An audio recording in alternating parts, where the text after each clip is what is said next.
everyone. So we are the group 1. I am Johanna Ashley Elias. I am Daphne Castillo. I am Bella Hansen. I am Leslie Natuba. And I am Pacha. And we will be discussing something important in today's generation, especially to us incoming teacher students. So but before that we will have an activity for all. So in part of our recording today, we will have a game called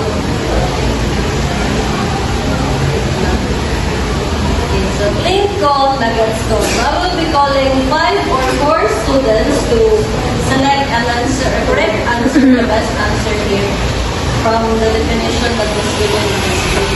Okay, so are you ready? Yes! Are you ready? Yes! Yes! Kana na.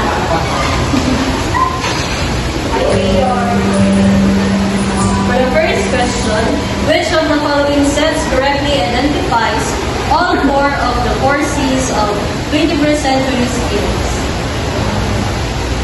Anyone?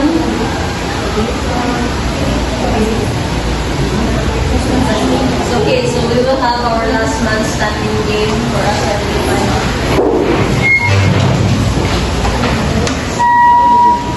So this will be row 1, row 2, and row 3. So I will call your number, then you should stand, okay? Row 3.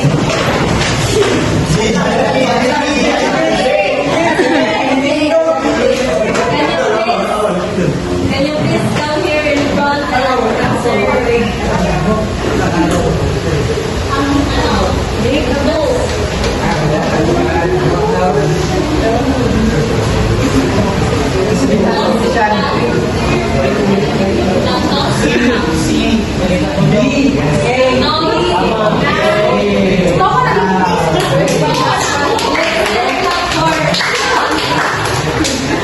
Now, row 1.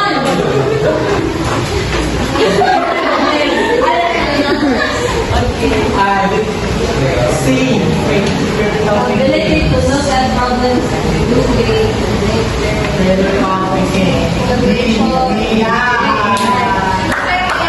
For our third question, row 2.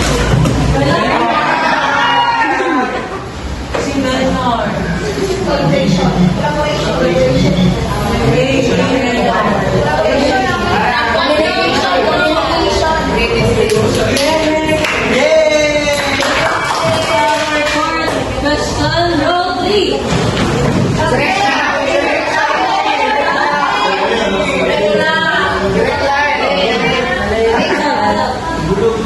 Row 1. For our last question,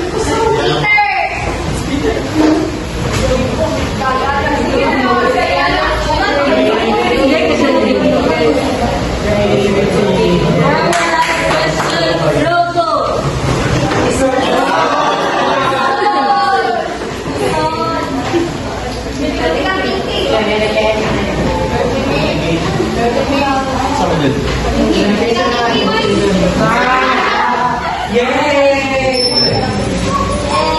Thank you for participating in our So now, we'll be proceeding in our proper discussion led by Ms. So based on the activity that was given a while ago, what do you think that our discussion for this hour? Yes, Mariel? 4 C's. Mike, you have an idea? 4 C's of 21st century. Who else have an idea? How about you, Rachel? Do you have any idea about our discussion or possible topic for this afternoon? It's more about the 21st century skills. And RJ, do you want to share something?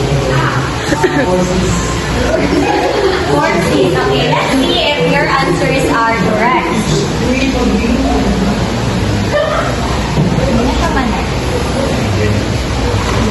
So our discussion for this afternoon talks about the 21st century education.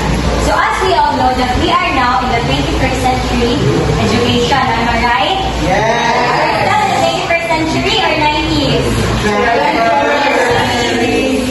as future educators, we develop our minds and we develop our skills in different levels so that we can adapt and we can ensure that our future students can also learn from us and benefit from us.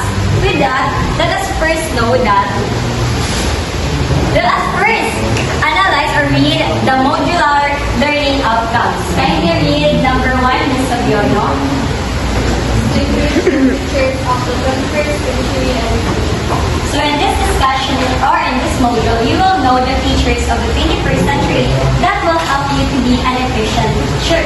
Ms. Kathleen, can you read the number 2 and number 3? describe the different categories of the 21st century skills and explain their implications to the So in this module, you can also know the 21st century skills and explain the teaching learning process, especially that in the 21st century, we are not just focused on letting the student know the topic through us, but letting the student experience itself, the skills, so that they will know it, how they will know and how to do it on their own. And lastly, design teaching learning activities to hone the 21st century skills. So have you observed that in today's generation, our curriculum or the instructions of education develops? Why do you think that our curriculum, the education system or instruction that was given to us developed through teachers? Rodri!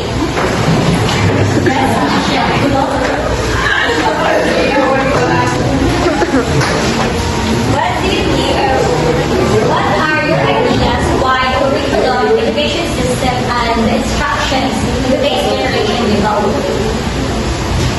using the principles so that the learning student match to global learning System.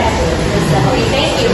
In the 21st century, curriculum, instructions, and educational system in our country and even in the globe evolves and develops. It is because we need to adapt to the changes. Change is very constant in today's generation and everywhere. And with that, we need to adapt to the changes so that the teachers, or us teachers, we can cater the demands and needs in the new environment for the students. With that, we have teachers in the 21st century that will help you to become an efficient teachers at the same time an efficient learners. Because in the 21st century, you are not just learning or you are not just teaching, you are also learning on your own and as your teacher in the future. Starting with, it is integrated and interdisciplinary. Have you ever tried demo teaching or making a lesson plan? Have you observed that in our lesson plan, we also adapt to different subjects while teaching Filipino? Yes. Why do you think so we need integration? We need to have a integration with the other subject. In that way, you will connect the topic, the discussion of your topic, your lesson, and the specific subject to other subject. In that way, you can recognize diversity. Yes, that is correct. It is because in the 21st century, teachers should not just focus in one subject only. If you are teaching Filipino, you should try to adapt to other subjects because the student knowledge are very much wiser than before. They are very capable of knowing such subjects at once in different aspects. That is why we need integration and interdisciplinary so that we can mold the student or we can lead them towards the mindset or towards the thinking that they could develop in the 21st century. Next is, it makes use of technologies and multimedia. Since we are in the 21st century, wherein technologies are very high-tech, we need to adapt to the changes. We need to use the technology and multimedia in teaching the student. Have you observed that the children nowadays are very prone in using social media? And have you observed that most commonly teachers are using social media and even games in teaching the students? A while ago, that was an example of using technology and multimedia. And that is something that us future educators must have. We need to improvise. We need to think thoroughly what are the things that we could apply in the 21st century so that we can hone the students students and mold them in a bigger picture and be ready for real-world problems using technology and multimedia. Next is, it adapts the motions of global classrooms. What do you think is global classrooms? Anyone? Well then, row 1. Row 3? Row 2? Yes, Jay? What do you think is global classrooms? Understanding that Google Classrooms fixed classroom is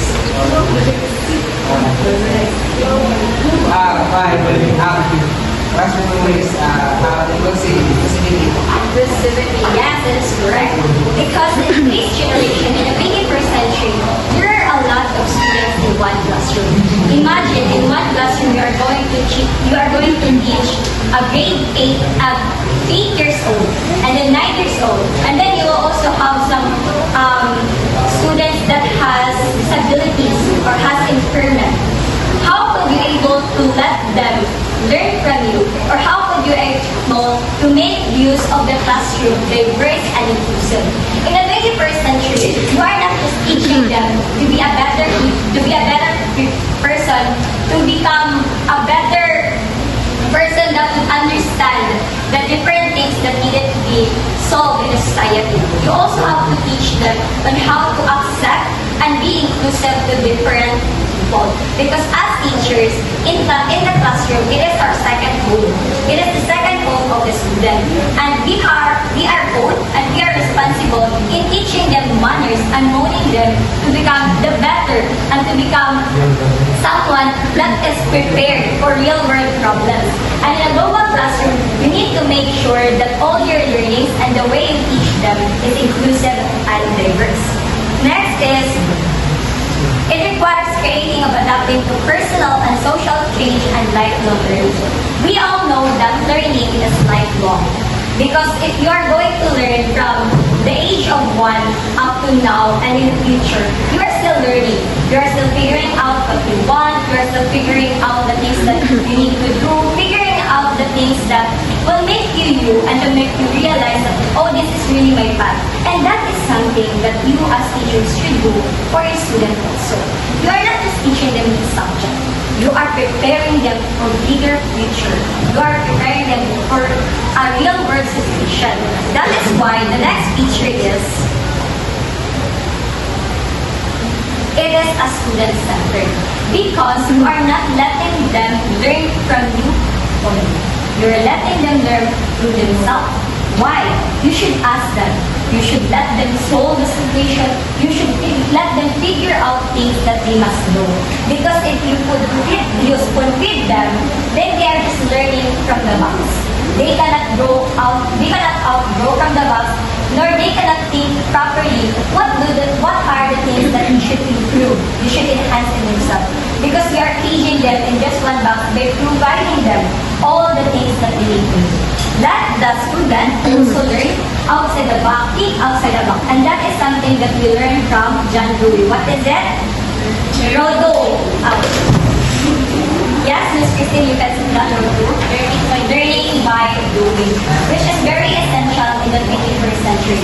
Because if the student cannot learn by doing, it means that we should be more consultative, or the teacher must be more consultative as also.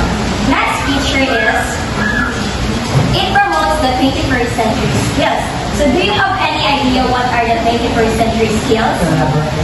Collaboration, communication,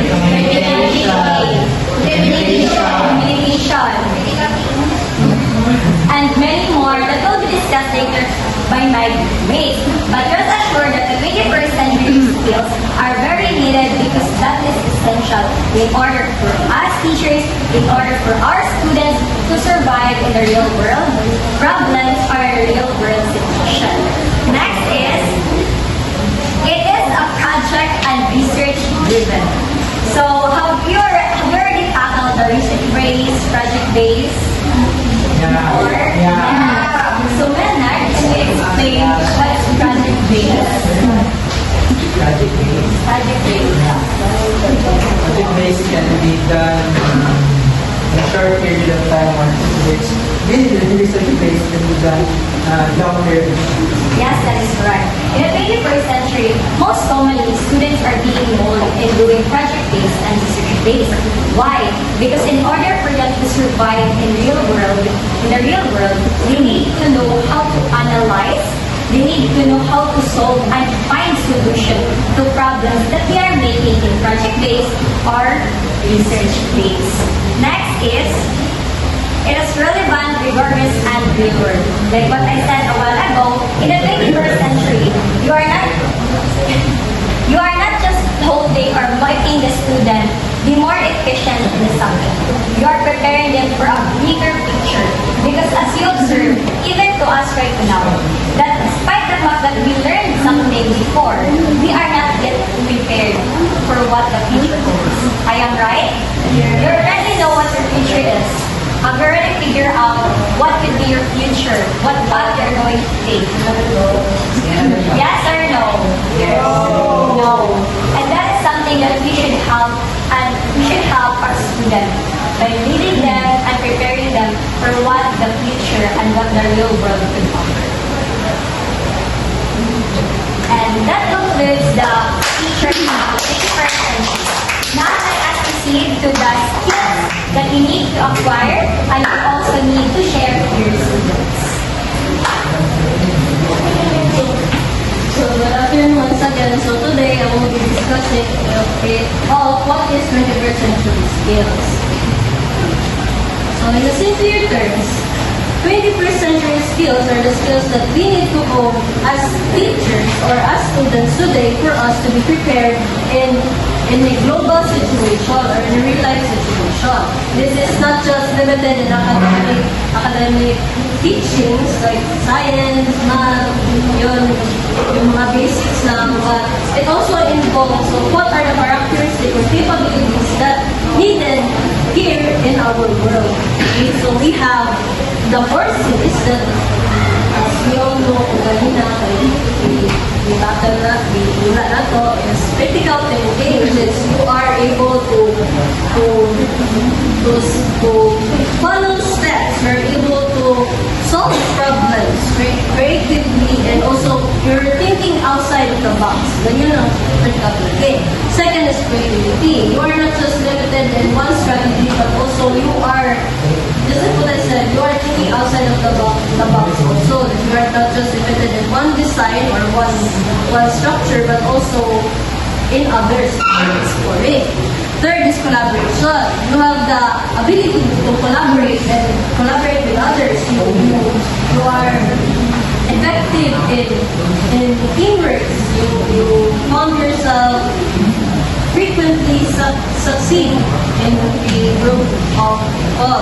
And fourth is communication, where you have the ability to communicate with others effectively, na nagkakaintindihan kayo, hindi mahirap para sa iyo na bumalak dito sa maraming bata. So now let's go to creativity and innovation. So first is I think creatively. Second is I work creatively with others. And third is I implement innovations. So why is creativity and innovation can go together? Because by having creativity in your mind, in your work, in yourself, you can innovate na, so creatively I can think that maybe I can go with this rather than that. So with that, para alam mo na sa sarili mo na makakagawa ka ng something bago. Diba? Hindi ka mananatili sa isang lugar lamang. Susunod ay ang critical thinking and problem solving. I reason effectively.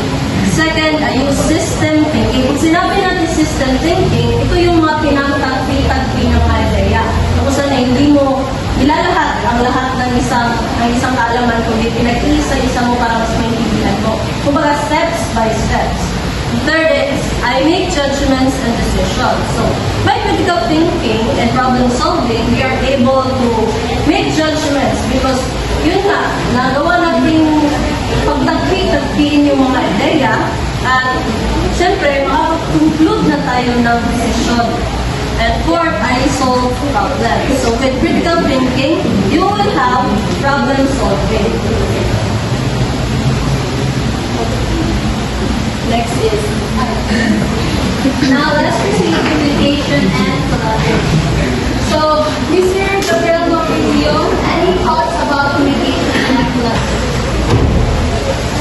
I think communication is when you communicate with your classmates or teacher during class, and collaboration is by collaborating with them so that we can enhance the learning process. So first, I communicate learning. So this means I can articulate my thoughts, ideas effectively using oral, written, or non-verbal communication in different situations. For example, during a group project, I discuss or you discuss your part or explain your part in using a simple term, gestures, or visual so that your group mates or classmates can understand the topic better. It also means I listen effectively to understand meaning, such as when the teachers give us an instructions. We pay close attention, we listen carefully, we take notes and clarify things here. I use communication for various purposes. For example, the email ka or the writer of email to request an information, or the give ka of mga speech sa inspirational speech sa akong classmate or sa akong group mates, or posting an announcement to inform them from that. I utilize multimedia and technologies like the create of mga slideshow or short video presentation, and then na-check ko siya if effective ba or engaging ba siya sa audience na magkanawa to. I also communicate in diverse environment. For example, I'm adjusting my language when I'm talking to a younger, senior, or professional person, even switching between English or Filipino if needed. Next is I collaborate with others. So this means I can work respectfully and effectively with diverse teams. For example, during a group project, di ba ang first ginagawa mo is to listen to everyone's ideas before ka nagamit of group decisions. I show flexibility and compromise. If your original plan won't work, then you are willing to adjust or change your part or role for the sake of your group success. I also take shared responsibility. Like, di ba na sometimes nang job, like, tanaw mo dyan na to ang mga work sa mga group mates or classmates, even though inyong part, inyong na, so that gina-check mo na, gina-make sure na mo na inyong mga activity kay kuan siya ka ng consistent and polished. Next, we have information, media, and technology skills. First is I access and evaluate. So, first is information literacy. I access and evaluate information. So, this means I can access information efficiently and from reliable sources. Di ba pag when we're writing our research paper, gagamit na dito ang mga reliable sources. Like, for example, Google Scholar, Eric, or instead of using random blanks. And then, double check na ko siya sa mga different sites if ako na information guide, reliable ba siya or hindi. I use and manage information accurately and creatively. For instance, kagaya ng pinagawa sa atin ni Sir Ariano, nung he let us to gather muna information about the timeline of the pagsasalin, and then he let us turn it into infographics so that it's easier to understand. I also understand ethical and legal issues, such as giving a proper credits when using other works. So, di ba, ako, ga-edit man dyan ko, PAMAS, poster, or PPT. So, before na mo ga-edit, mangitan ko mga inspo or mga ideas na para makabalo ko kung sa akong i-edit dito na part. And then, after na mag-edit, dahil gabutang dyan ko credit or ginabutan ako ang name sa liguanan na kong ideas sa mga caption na ako ang ginagin mo. Next is, I is media literacy. I analyze the media. So this means I understand how and why media message are created. Like knowing commercials, because of commercials, like commercials is designed to persuade people to buy their product. Often not really buy commercials. I can examine how message are interpreted differently. For example, sa isa scene dito sa movie, some people may view it as inspiration, while other people might view it as disrespectful or offensive, depending on their cultural and their belief. And I will understand the ethical and legal issues in media, such as, gaiwas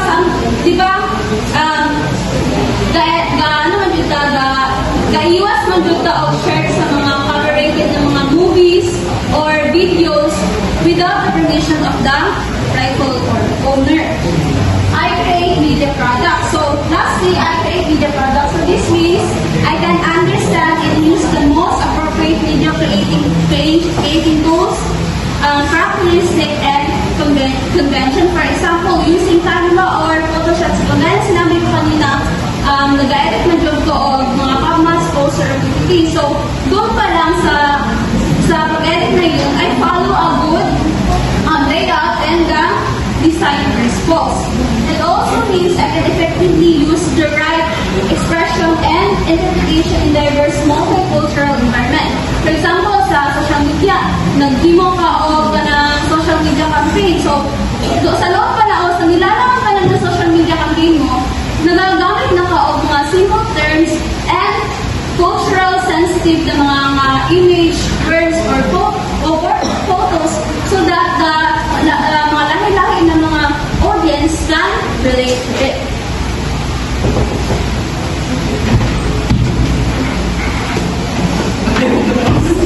So let's continue the discussion on the features of 21st century. As they have mentioned earlier, these are the skills we need to survive in today's world, especially to us as future educators in a fast-changing world. So under that information, media, and technology skills, we have information, communication, and technology literacy, or simply ICT literacy. This skill is important in today's generation where almost everything is digital, right?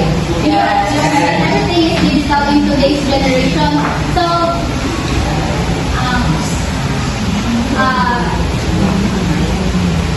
to us as future educators, we cannot avoid using technology in teaching and learning, right? So this ICT literacy does not mean knowing how to use gadgets, but it means using them effectively and responsibly. So let's break this down to three parts. First is information literacy. First is information literacy simply means being able to find the right information and to check if the information is correct or accurate. For us as future educators, we must check if the information we're putting to our PowerPoint lesson plan is accurate before we're sharing it to our students. To avoid misinformation and fake news. Next is in communication literacy. It means communicating through digital responsibly. As future educators or as humans, we must have this skill, communication in digital responsibly, because for example, we are communicating with our higher ups or our teacher. We must have this etiquette. First, we will greet them, introduce ourselves, and state our purpose. Next is technology literacy. Is about knowing how to use technology, computers, to make our discussion lively and engaging. So ICT literacy means being smart in using information, responsible in communication, and skilled in technology. So next skill is we have life and career skills. Under these skills, we have flexibility and adaptability. We all knew that this skill is important, not just especially to us as future educators. This means accepting change easily, adjusting to new situations, and being open to new teaching styles and tools. And it is important for us to have these skills because not all the time things will go as planned, especially us as future educators who have lesson plans. We cannot always expect that things will go smoothly as planned. So, for example, if the projector breaks or we lose electricity, a flexible teacher will quickly switch to using a class discussion and using whiteboards. So flexibility makes us ready to unexpected challenges. And according to philosopher Heraclitus, the only constant thing in life is change. So we must be flexible and adapt to new situation because according to him, everything is constant. Change is the constant. Next is, under the life and career skills, we have initiative and self-direction, doing things without being told, taking charge of your own learning and setting goals and improving yourself. We are now in this new generation where not everything is spoon-fed. We need to do things independently. We must not being dependent to others in our learning. So we must take charge of our own learning. So as you can see,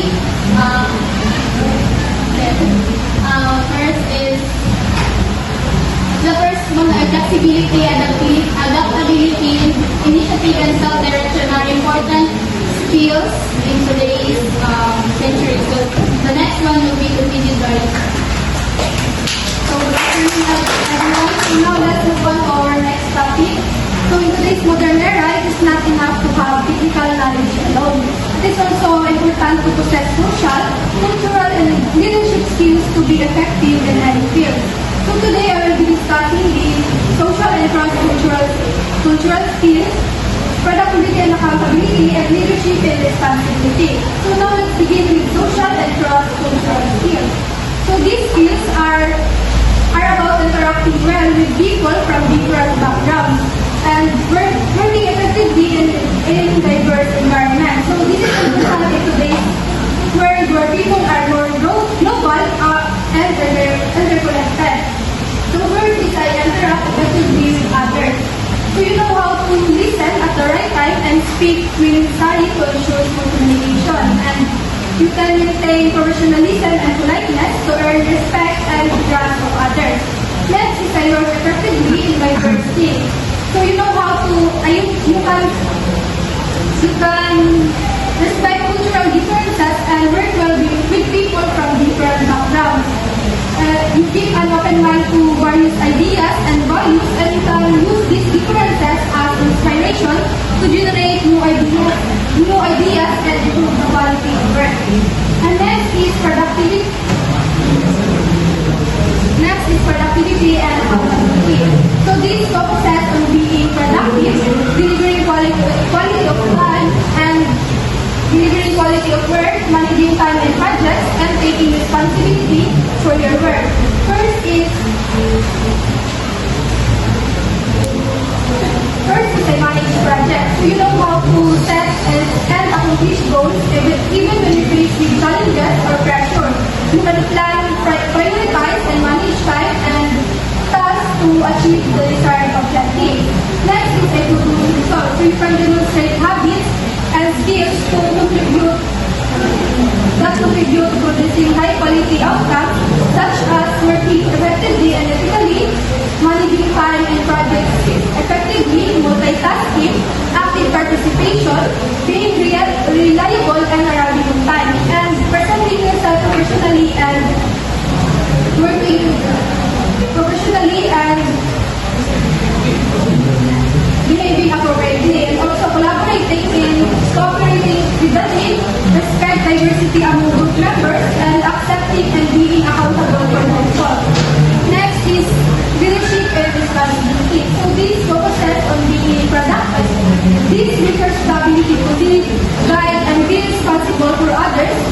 by maintaining integrity and responsibility. First is, I guide and teach others. So you can use interpersonal and problem-solving skills to guide others towards a goal. You can maximize and combine each person's strength to achieve a shared objective. And you inspire others through good example and sincerity in helping. And you have demonstrate integrity and ethical leadership in using influence and authority. So next is, I am responsible to others. So you can demonstrate and take actions that consider the welfare and interest of the majority. So these skills, social and cross-cultural skills, productivity and accountability, and leadership and responsibility are interconnected in shaping